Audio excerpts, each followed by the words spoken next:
All right, welcome back to Boy of the Painted Cave. Today we'll be reading chapter 4, which is the last chapter of this week. So once you are done listening to chapter 4 and answering chapter 4 questions, please make sure you click submit on your Otis assessment for the chapters 1 through 4 questions today. All right, let's go ahead and get going. Excuse me. I want to do a quick recap of what happened in chapter 3 before we jump into chapter 4 today. So let's go back to our story. So in chapter 3, we know that Tao is now in the Slough, which his clan thinks is an evil place. When he gets there, he hears this really weird noise, and he's not sure what the noise is coming from. And then he sees it. It's a eagle owl, and she's guarding her nest from the wolf dog. So the wolf dog is trying to get the eggs in the eagle owl's nest, and the eagle owl is putting up a really big fight. Tao decides to help the wolf dog because he is also hungry. So the wolf dog and Tao kind of fight off this eagle owl, and they take 2 of her 3 eggs. As the day goes on, the boy and the wolf dog start hunting together, and Tao realizes that they're a really good team.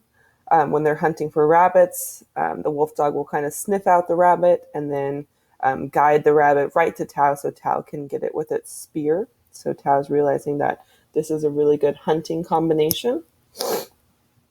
So now that Tao has enough rabbits and enough smaller animals that he's found to go back to his clan, he tells the dog to go away and that he will see him soon.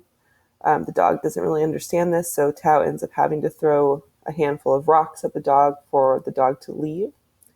When Tao gets back to his clan, he shows everyone everything that he has hunted, and Volt is really impressed. He says that he's surprised by Tao and his ability to hunt all these things, and Tao's he's not really ready to accept Volt's praise yet, and he's kind of still upset with Volt, so he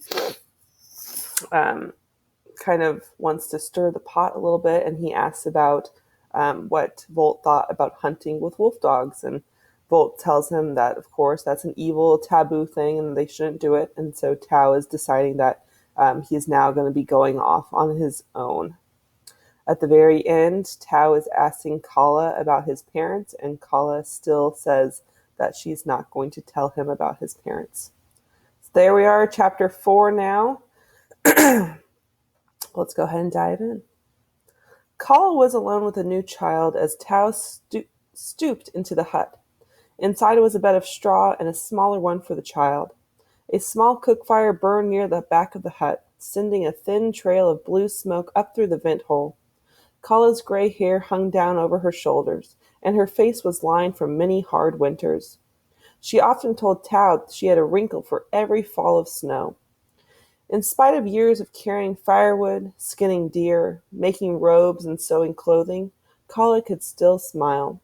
She smiled with good, strong teeth, strong from chewing on pelts and skins to make them soft.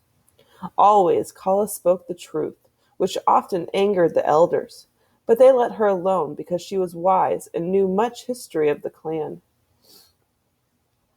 Before Tao spoke, she laid the new baby on the antelope robe, then stepped out of the hut, pretending to look around.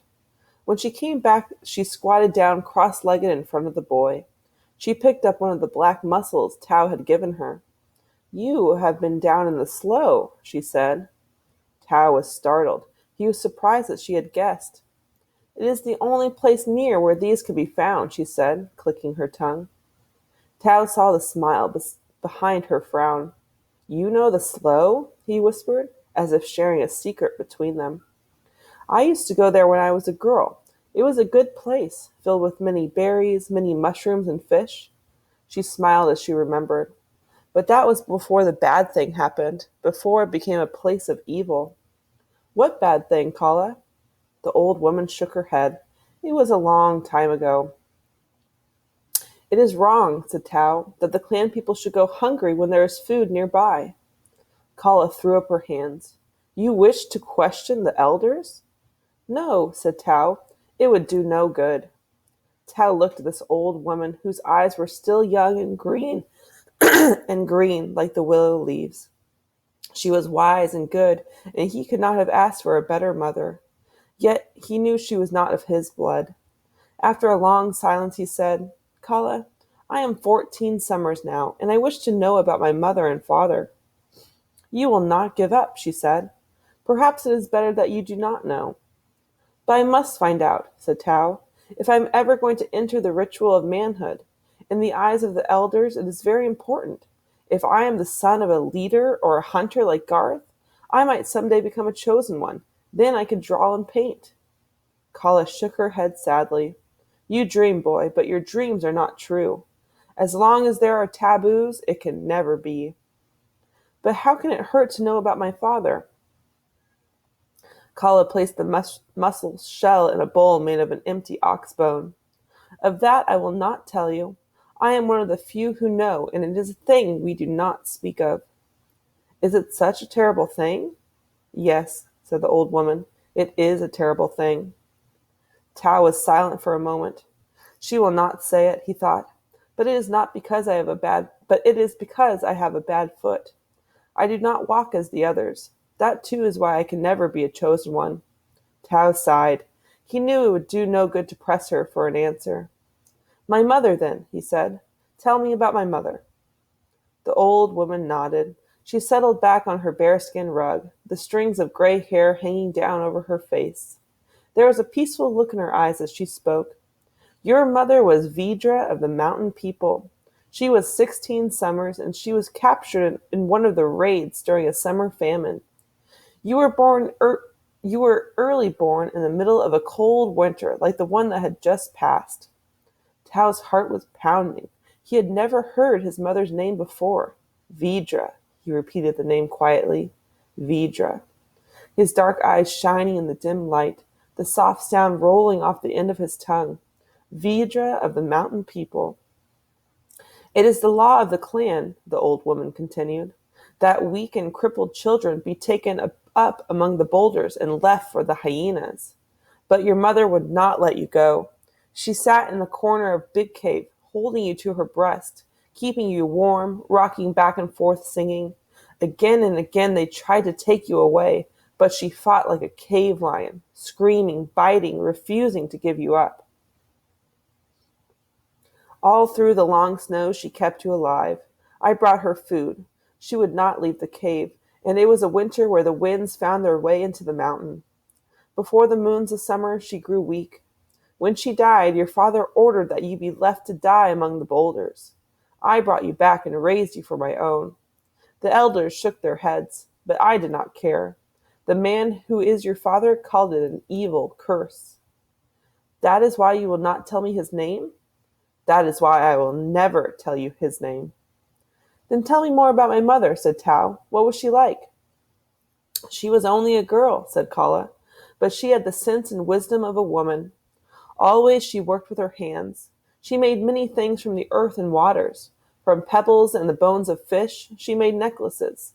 From ivory and antlers, she made beads and bracelets and needles. Even from the grass of the fields, she made headbands and rings for the hair. Everyone loved the things she made, and she gave them away freely. Tao looked up, his dark eyes wide as he smiled. Then she too was a maker? She too saw pictures in the sky and the meadows? Yes, said the old woman. I am sure she gave you the eyes to see beauty in the things around you, the animals, the trees, the mountains. I saw this even when you were a small child. You reached out for the flowers in the fields, and you loved to watch the birds and squirrels flying through the oak trees. It is the thing that makes you different from others. It is the thing that they do not always understand. Tao's thoughts were racing ahead, his mind filled with new ideas. I am happy now, he said. A shadow flickered across his face. Now I know what I must do. If I cannot be a chosen one, I will live away from the clan. I will find a high cave up in the cliffs, above the boulders. I will live out on the grasslands in the oak forest. He hesitated, his voice falling.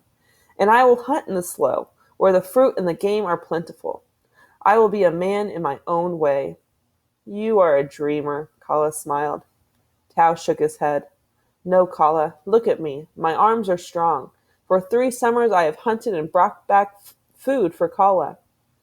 She looked at him darkly. Hunt then, she said, but do not make an enemy of the clan. If you make images or go into forbidden places, be sure you are not seen. Go your own way if you wish, but be careful. Tao reached out and touched her gently on the arm. Thank you, Kala, he said. Thank you for many things, but especially for what you have told me. I will come back often and bring you food. Tao went out and crouched by the big fire in the center of camp. He was thinking about what Kala had said when he heard a soft whimpering sound coming from beyond the light of the fire. He jumped up and saw a pair of yellow eyes staring at him from out of the darkness. Tao gasped in surprise. It was Ram. The foolish wolf dog had followed him. All right, so that is the end of chapter 4. So what you're going to do now is going to go to Otis, click on your assessments tab. You will click on questions from Boy of the Painted Cave. When you get there, this should all be completed now. You'll complete these last 2 questions for chapter 4. And then please make sure that you click submit when you are finished.